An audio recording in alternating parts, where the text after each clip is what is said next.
Hello, everybody. This is Randy Ross, and this is Trump Chat Live. Today, I have Lawrence Haber. I've known Larry, right? I can call you Larry. You call me Larry. Larry is an entertainment lawyer, but he specializes in a lot of different areas of law. But I'm excited to have Larry here. You know, I met him a few years ago, and I had reached out to another attorney friend of mine, and I said, I need a really good entertainment lawyer. And, you know, you get a lot of names, and you're like, but when I met with Larry and talked with Larry, he's really one of the good guys, and I really do appreciate you being here tonight. My pleasure. Interestingly enough, before we go into our subject matter, you know, Tricia Dennis was going to be here tonight. She'll be here next week.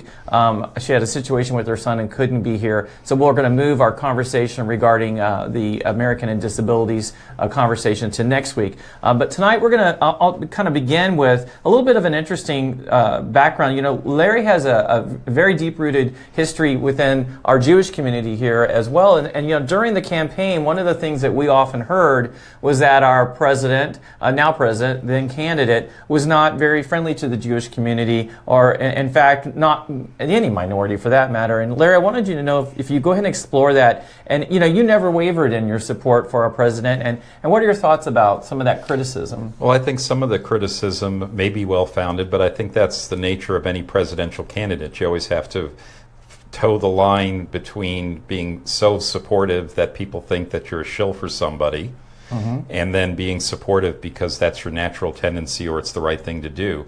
I think Trump did a good job of supporting Israel. He certainly has, from the Israeli side and the Jewish side connected to Israel, supported Israel. From the Jewish side, I've never seen any evidence of any discrimination. You know, if there was discrimination inside his family, we all know, of course, Jared Kushner and Ivanka and so on, you would have heard about it or seen it, but that never came up anywhere.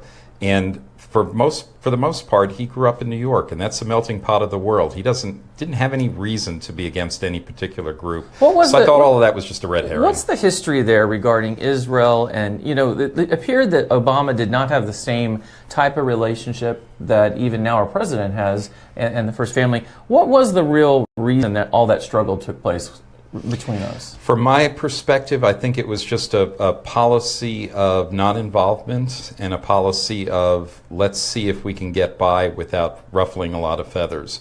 And so when things happened in the Middle East, when things happened in Europe and Asia, we pretty much just sort of took the approach of a country that was in decline, not one that was the superpower of the world.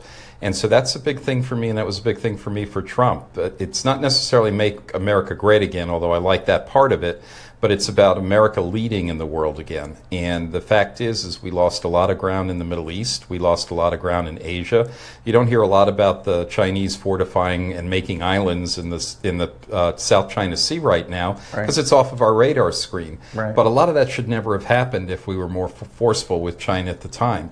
So I think, for me, foreign policy is a very, very big component of it, and I think we were very lax over those 8 years. If you take a look at now we're into the 7th month of our the presidency actually is probably closer to being 6 if you think about the June 20th or January 20th. What is it that you feel he's strong with? What are you liking that you're seeing so far from our president? The return to the strength of government getting out of the way of business and of people's lives. I'm very much a libertarian in the sense that if the private sector can do it, if people can help themselves, let government get out of the way. And so where a lot of people are criticizing him for cutting budgets and cutting this and cutting that, if they dig deep into where those cuts are, there are a lot of times they're duplications of services, it's streamlining, it's you can do this yourself, we'll help you get there. That's part of even in the healthcare plan, although there are other things in the healthcare plan that aren't quite as good as they could be. But when you try to get government out of the way and people are used to government doing things for them, it becomes a very, very big political problem. And that's what he's running into. For you as an attorney, were his choices and potential future choices, but including his initial choice for Supreme Court, was that important, obviously, to many of Trump supporters, but how did you feel that wavered in your support of him? And certainly as we look at potentially now even maybe another Supreme Court justice retiring, or two. What are your thoughts about that? Because I hear one of the biggest criticisms, I know that certainly comes from, you know, a lot in the gay community. I know it's not factual or based in truth. Hi, Lois, how are you? The reality is there's fear that these Explain, a lot of people think these decisions can simply be overturned, and I don't think they understand it takes an entirely new case. Can you explain people the decisions, whether it be abortion or same-sex marriage, etc.? What is that process in the Supreme Court? If you even tried to overturn abortion, the abortion ruling we live with now, Roe v. Wade, it would take you years in the court and appeal system and so on. It wouldn't happen within the context of his presidency. It could very well happen in the context of an appointment he makes, because that judge could be around for 10, 20, 30, 40 years even.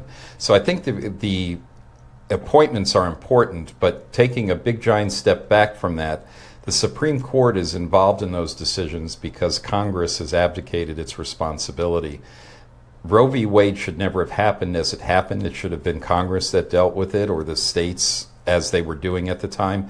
But to put 9 people on the Supreme Court to judge and decide on something so fundamental to most people's beliefs and so on, it just shouldn't have happened to begin with. But we are in the system we are right now. Congress has been deadlocked on major issues for many, many years. So the justices are important. And from my perspective, would I rather have somebody that is middle towards right than middle towards left? I'd rather have middle towards right. So I'm very much a social liberal, even though I'm a Republican.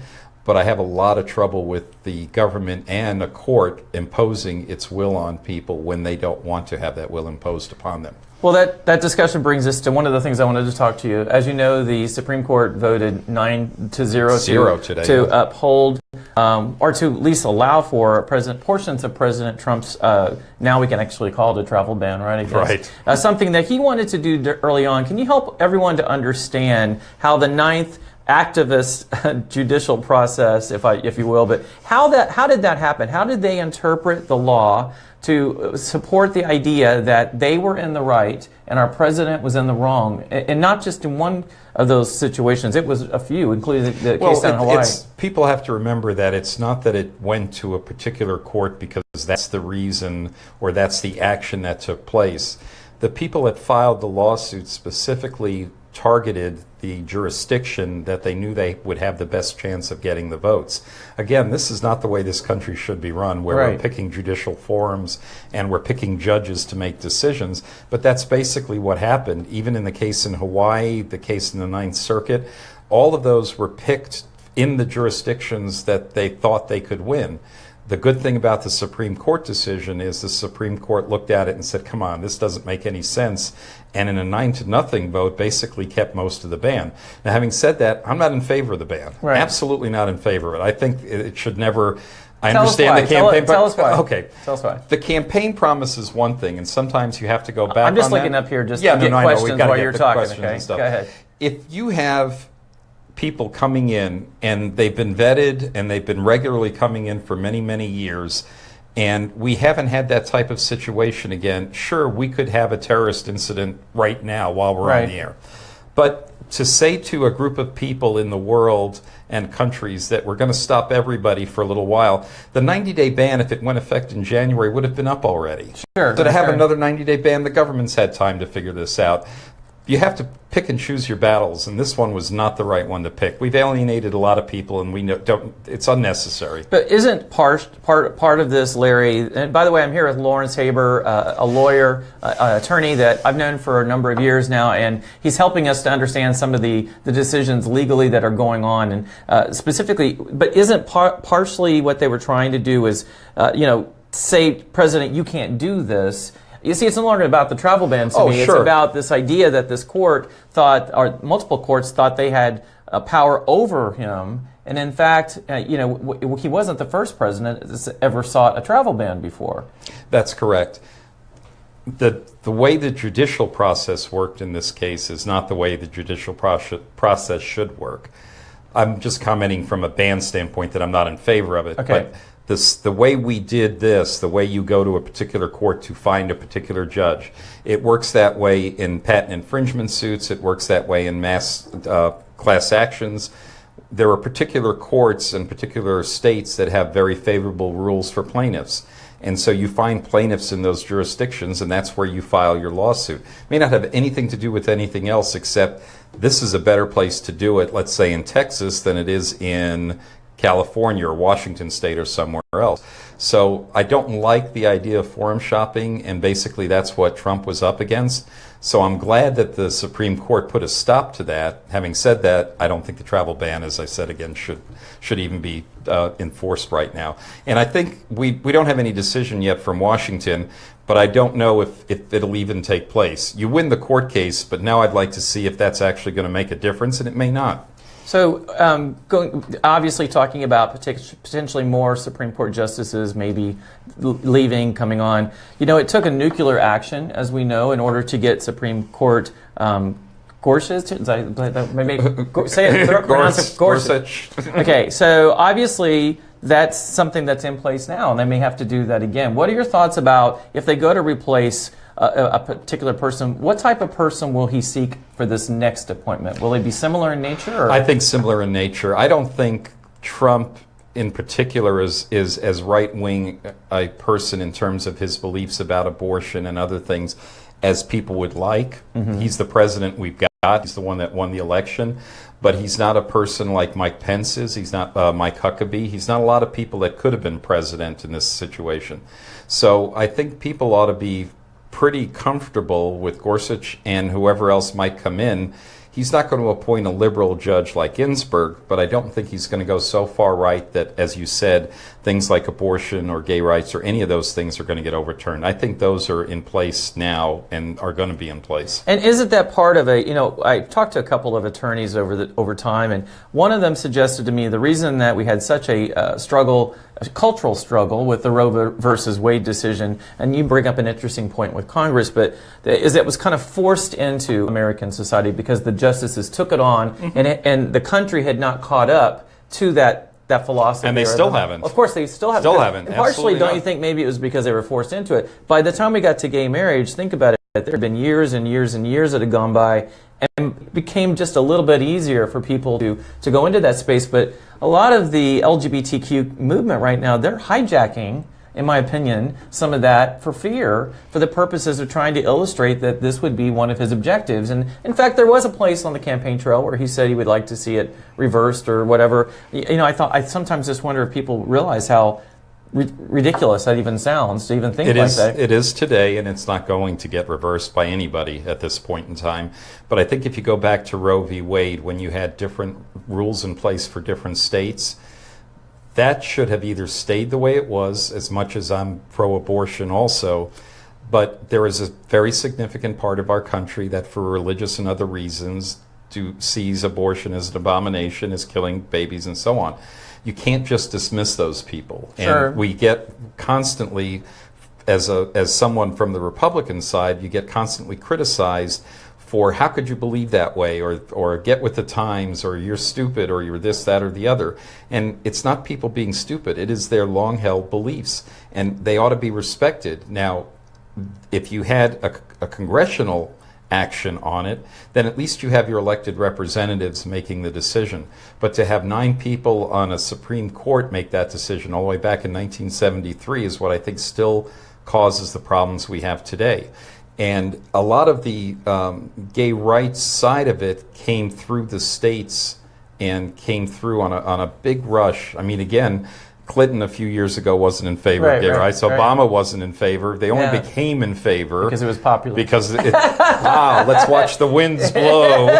This is what we're going to do now. Right. So, you follow what is popular right now, mm-hmm. but there's still a very, very big segment, even in the gay rights side. I don't happen to agree with the people that are opposed to gay rights. I'm very much a libertarian. Everybody should do what they'd like to do in the confines of their own personal lives. But you have to take into account that there are people that don't feel that way. If the majority of the country, through its Congress, votes that way, I would hope that people would at least understand that that is the way the direction ought to go. Right. And we've never had that direction. So you'll still have people fight Roe v. Wade. You'll still have people fight the Supreme Court decision. And I wish Congress and the lawmakers could have gotten to the point where they had actually voted on something and said, this is it, we're done. Yeah, that would have been nice. A couple weeks ago, we had an attorney on. We were talking impeachment. Impeachment was the buzzword a few weeks ago. I'm not even hearing much about it, but from your legal mind, can you help us to understand the obviously at this stage, I don't even believe there's a likelihood any further, but please explain to us exactly what is impeachment, what it takes to that criminal act, if you will, that it takes to actually impeach a president or actually any high-ranking public official? I'm going to have to punt a little bit because it's not my expertise. So sorry That's about okay. that. That's okay. But in terms of impeachment, you have to get a vote of the House and Senate, right. And it is the equivalent of a trial like you would have in court. So my assumption would be that you would have a criminal standard of some sort that you would have to pass through that system to say, yes, this has taken place, and now we're going to take a vote. And I don't think anything that happened with Russia or any of the other things that have been alleged amount to anything at all. Sure. I think, again, it's politics. I'm not unhappy with politics. That's how we get from one place to another. Yeah. Republicans do it to Democrats. Democrats do it to Republicans. We Right. just seem to forget that it happens every time the cycle changes. Right. But I don't blame Democrats for going after Trump. If they think they have something, let them go after him. But by the same token, if he's right, he's right. And that's why you're seeing it die down a little bit more. There isn't anything there. There never was anything there. I mean, I don't know. Obviously, I think we've been around almost the same amount of cycles, maybe you a couple more. But how do you feel about this dig your heel in the sand kind of approach that we're seeing between Congress and the Senate? And you see Schumer get up there and and Nancy Pelosi, and it makes you just wonder: is it possible for him to get the things done that we elected him to do? What do you believe that's looking like? Obama couldn't either. Right. Clinton was probably the closest president we had right. to in our lifetimes, I think, to get something done. Johnson got a lot done, but it's because he ramrodded through and had the votes and the support. But people forget that Clinton passed the most comprehensive welfare reform that no Republican would even propose today. They'd get shot down immediately. Right. Clinton got a lot of things done because he just had the ability to get people together from both sides. I don't see Trump being able to do that. I wish he was more political in that context, but he's not. Yeah. He is who we have, and he'll blow things up before he compromises with somebody. Not a bad thing sometimes, but also right. not always a good thing. But you're not going to get that cooperation. And so Obama couldn't get a lot of things done. It's right. amazing that we got health care, but it's only because the Democrats controlled the House and Senate at the time. No Republicans voted for it. So in this sense, we're not any different today than we were during Obama, during Bush, during even Reagan. Reagan got some of these things done simply because we had a lot of Republicans elected after Jimmy Carter, right? Who, to me, was still the biggest disaster in my lifetime. That's another story. That's what my grandfather used to always say. That peanut farmer. I want to talk to you a little bit about how you feel about the president and his tweeting. And as I see you on social media. You're on our Facebook page, our various Orange County for Trump. You just became a member. Thank you very much for becoming a member of the club. Tell us how you feel as a person that you're watching that. I mean, I personally cringe sometimes when I see them, but for the most part, I appreciate the direct communication line to the American public. What is your feeling about that? I would like him to tweet after somebody else has looked at it first. Well, he doesn't really have any typo.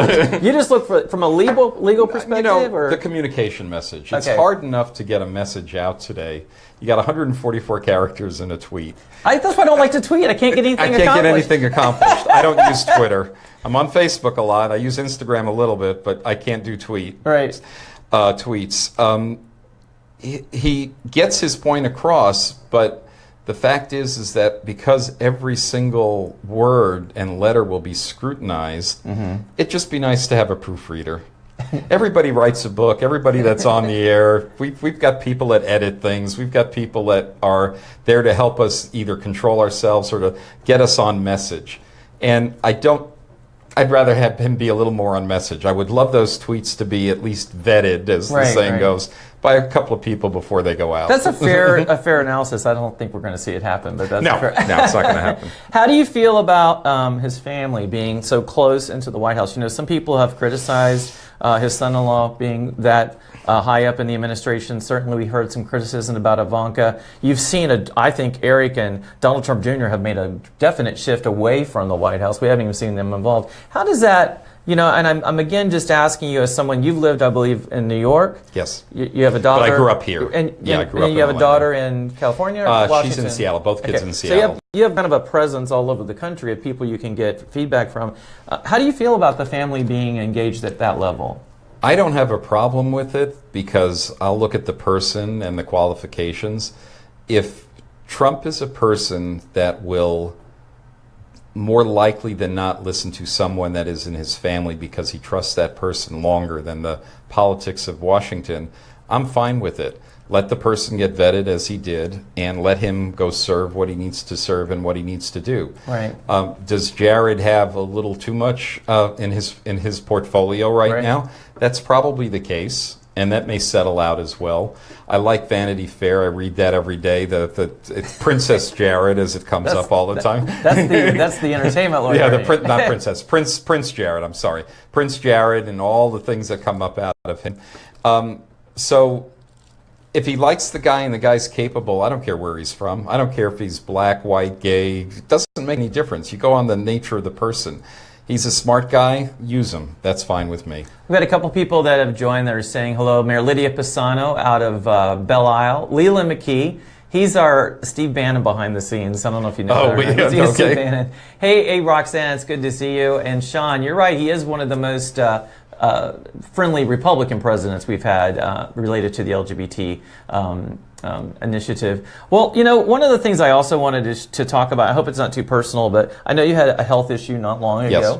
And certainly this whole health care bill has, and wherever the changes and modifications, has really, in some way, they've certainly done a good job frightening many people. Yes. Knowing that, and knowing that, any prior conditions would have been covered under it, how do you feel about the way that the healthcare bill is being? I'm not going to ask you specifics about the bill. I'm more interested in how they're playing it out in the American public. And did you ever have concerns as someone who had? And I don't have any problem talking about it as I've talked to you about it. Right. 4 years ago, I got diagnosed with stage 4 cancer, and I was told I had 6 months to live, and that was it. There was nothing they could do for me. I got into an experimental program at Moffitt in Tampa and came out the other side as healthy as I could possibly be. They need to put you on one of their commercials. Well, I know that my tissue samples were sent around the world for lab. Yeah, I mean, most of the people that went in that clinical trial I was in did not come out the other side. They either had to withdraw or they literally died during the trial. And I thank God I'm here and very happy to be here. That's awesome. Happy with my family and so on. But the one thing I do know is the timing of that. If I did not have my pre-existing condition covered right as Obamacare was coming in, I wouldn't be here. My treatment was easily, for the last 4 years, over $1 million. Wow. Okay? That's the amount of money spent on me by the insurance companies because they had to spend the money. Okay? Sure. I'm very, very sympathetic and very, very concerned about people that would not be able to get the same treatment I had. So part of the problem I have with Obamacare, and I don't think is fixed at all by the Senate or the House bills, is how do you help people that get into those situations? Sure. And so for anybody that ever asks, or we've talked about it before, I think we're way too far gone in our country, in our system and the insurance system and the way things are right now to ever get to a point where anybody's going to agree on fixing. There's no fix for something that's $3 trillion part of our economy. Sure. The whole thing has to be basically scrapped and we need to go to single payer. I know that is not what a lot of people on the Republican side want to hear. Sure. But I don't see it being any different. Obamacare works because you're mandating people to buy insurance or taxing them. Sure. The Republicans are not going to tax people for that. So you've already eliminated the biggest leg of what was requiring people to purchase the insurance. If people that are across the board not buying insurance, then the problem is they'll buy it when they need it and drop it when they don't. Right. So the Senate says, and I'll get into a little bit of the bill, okay, if you drop your insurance, you have to wait a while before you buy it again. We're not going to just let you buy it when you get sick, because only sick people will buy insurance, and that doesn't make any sense. But that part of the discussion never gets into the equation. Right now, all we talk about are how many people are going to be dropped. Like 21 million is what they're saying, right? But the number of people dropped is is a number that is based upon people that won't buy insurance because they don't have to buy it anymore. It's a big fallacy to say 21 million people are going to be dropped. They wouldn't buy it in the first place. The only reason they bought it was because they had to. Say that again slowly so I understand. All right. If you are required to buy insurance or pay a tax, and your insurance and your tax are roughly equal, what is your economic decision? Might as well buy it, right? Right. Okay. Take away the mandate. I'm healthy. I'm 25 years old. I don't think I'm going to get sick. Oh, to be 25 again. Yes, exactly. I don't even have kids that young. So you have people today that will, in their own economic interest, say, if I no longer have to buy it, and I'm not going to get taxed on it, why would I bother buying it? Right. So now you've got 15 to 20 million people that are not going to buy the insurance that they would have bought if they were forced to. Gotcha. That's the CBO number. Okay. That's it. Gotcha. The difference is the people that aren't buying it because they don't have to anymore. Okay, so let's go back and say everybody has to buy it again. Okay, well, you can't force somebody to buy something. Right. But apparently, according to the Supreme Court, you can tax them to buy it. That was the Supreme Court decision that validated Obamacare. The only way this mechanism works is if you stay with the Obamacare model. That's why I don't think the Senate or House bills are going to do it. You can tell people you're going to give them tax credits and health savings accounts and subsidize this, that, and the other all you want. People will focus on the fact that lots of people are not going to have insurance. Again, it's because they were forced to, but that's not the issue anymore. Well, speaking of being forced to, one of the other cases that the Supreme Court is willing to hear is the issue of, I believe they're in Missouri or Arkansas, the cake owner that wants to have the right to refuse, which, by the way, I don't know why you'd want anybody to make a cake for anything, or a wedding or anything if they didn't want to, but what are your feelings about that? And should that have been something the Supreme Court heard? I would have thought that had been something that an individual business owner could make.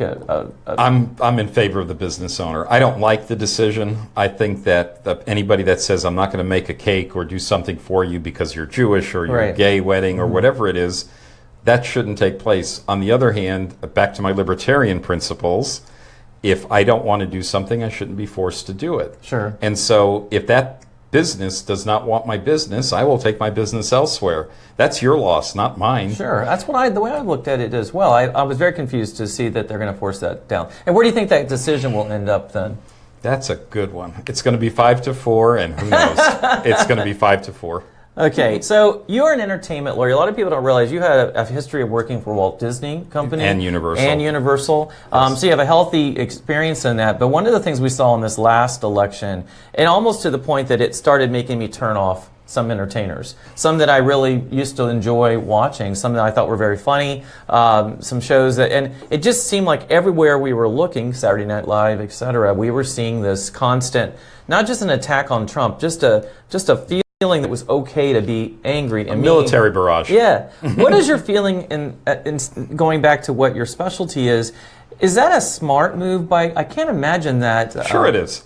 But for whom? For Hollywood people. But doesn't it you get on the bandwagon? Don't Republicans and conservatives and libertarians, etc., also buy tickets to these movies? Do you not think that some of these boycotts that people talk about are real? But most of Hollywood is liberal, and so you grow up in that environment. If you live in New York, you tend to be liberal. If you live in the LA area, you tend to be liberal. The more people concentrated into a city, big cities, the more liberal you are. I don't have any problem with that. I understand it. You're having to deal with people, jostle with people. Then you have people in other parts of the country that don't want to have anything less than 10 acres and a house in the middle and don't want to know from anybody. Okay? So I think some of it has I'm leaning towards that. Right, exactly. So I'm an urban person. I'd rather be in an urban environment. Right. So I should be liberal, and again, in a sense, I am socially, and in some ways economically, but I'm not in favor of paying people to do things just because they're owed money. Mm-hmm. So I want to figure out how to get people to want to either work for it, earn it, be thankful for it, volunteer for it, or some other way. But when you're in Hollywood, that's the bubble you're in. Right. You can't be conservative and get work. You can't be. I mean, if you're Clint Eastwood, you can, but most people can't do that. And so you either toe the line, you keep quiet, and that's it. Did you, when the Walt Disney World made a decision recently, they are going to put our president on mic in the Hall of Presidents, which was odd to me that they were even thinking about not doing that. Does that? I wonder if they really were. That was or was that fake news? That's it could probably have been fake news. Because to me, it just seemed like such a hypocrisy, if you will, of actually being able to see something. Well, remember, you have so many people, this is not my president. Right. I have plenty of friends on Facebook that this is not my president, so why should I even want to go to Disney to listen to him speak as president, because I don't listen to anything he says anyway. Right. Exactly. Yes. My answer back to that is simply, he is our president. Right. I may not agree with everything he does. I certainly don't agree with a lot of the things he tweets. I wish they were better. Right. But on the other hand, I'm very supportive of the fact that there was a majority in this country, electorally, let me be clear, the electoral votes, that's our system, that said this is who we want to be president. Right. And if Hillary was president, I would be supporting her. I voted for Barack Obama twice. Right. Because I felt that from an economic and an intellectual standpoint, he had a handle on what needed to be done. I was in favor of the bailouts to save the economy. I can get into all the economics. I'm an economics major. But the bigger problem for me with Obama and the Democratic Party was more foreign policy. And the fact that we were retreating from the world stage, even though today everybody says that Trump is hated around the world, that's the view you get from the politicians. Mm-hmm. That's not what you get from people around the world that are secretly, literally rooting him on and saying we've got to clean up the world. Now that doesn't mean you go after Muslims, it doesn't mean you go after any particular group, but you have to be strong in the face of adversity. Sure. And we have a lot of places where things are adverse right now for us. We'll get through them. There's some people predicting doom and gloom, but we'll get through them. Continue down the entertainment, or if you will, the news and the journalistic process. What are your thoughts about this whole conversation about fake news? I mean, I look back as a child growing up and listening to Walter Cronkite and waiting for Dateline, NBC. Some of the things that I felt back then seemed to be real to me. Maybe they weren't, but they seem to be real. Do you believe in this 24/7 news cycle that we've kind of pushed ourselves to be the news to almost be somewhat entertainment in nature? And is that something too that is a concern, or do we just have to do a better job of deciphering what real news is? Be careful of unintended consequences. I don't think that people really understood when the internet started and when Facebook came about and some of the other ways that we get media today, that it would drastically change the way we view things. The early proponents of the net, I've read an article recently that talked about the founders of the net, would look at this and say to people, this is absolutely wonderful. We're going to democratize the world. And we thought with the Arab Spring, all that would come out are flowers and roses and da. Well, the other side of it is it's easy to do the disinformation, just like Russia and the U.S. did to each other, like China, and disinformation is part of history. One of my favorite shows that not too many people have seen, but it on History Channel, is a series called Turn, and it's about the Revolutionary War and the spies and the disinformation that was passed. We think of things like the Revolutionary War as just a couple of armies coming to battle at the time, but every single step was with spies and disinformation. Washington had people everywhere. The British had people everywhere feeding notes, trying to put somebody in some army in a different position than they were supposed to be with disinformation and so on. That's gone on throughout history, went probably back in the Romans and so on. The difference is it's instantaneous and everybody can see it. Sure. And so, yeah, there's a lot of good news out there, but we focus on the bad stuff. What do you watch? Where do you get your news from? Where do I get my news Besides from? Trump 2020. Besides you, Randy. First thing I turn to every morning is Randy.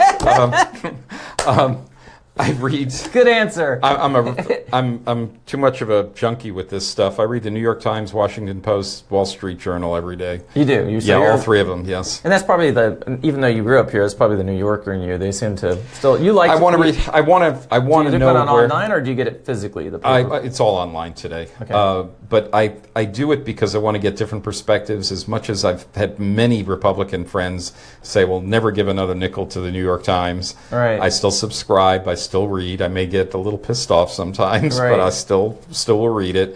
Wall Street Journal, to me, even though from somebody on the liberal side is too right-wing, I think is fairer. And I think Washington Post was fairer until Trump got elected. I think Washington Post was pretty even, but they've done the same as the New York Times, which is, and Vanity Fair and all the, the magazines in New York, for example. When they write about politics, it's Prince Jared. That's all I call it. I call it the Prince Jared effect. Larry, if as we're nearing towards the end of our show today, and thanks again for being here. Oh, absolutely. Thanks for being so honest about your opinions. What are maybe if you had to pick 3 things over the next 3, hopefully 8 years, that we have with President Trump? What would be the 3 things that you hope for, not only for our country, but that this president promised that he can come through on? Healthcare is important. And I think for everybody in this country, healthcare is #1 priority because none of us want to be in the position I was in.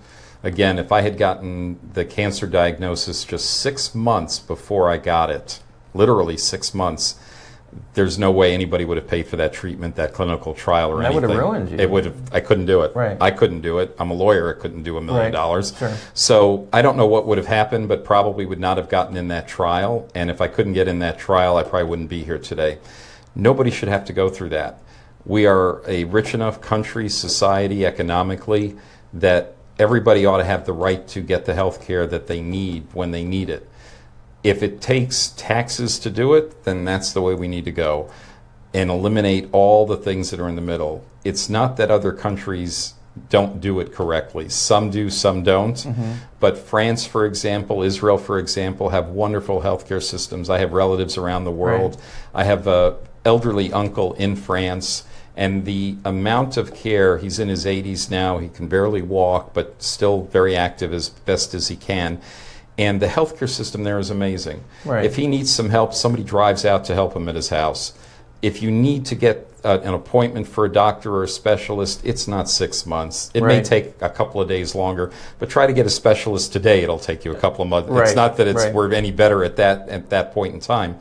But the reason is it's a healthcare system that's for everybody. And so I really think healthcare is first. Right. The next thing for me is tax reform. But just before you go off of that, I was talking with Chadwick Hardy, who's the vice chairman of the Republican Party of Orange County today, who's been very much in the past, he was kind of against healthcare. And our conversation in the last few days has adjusted itself.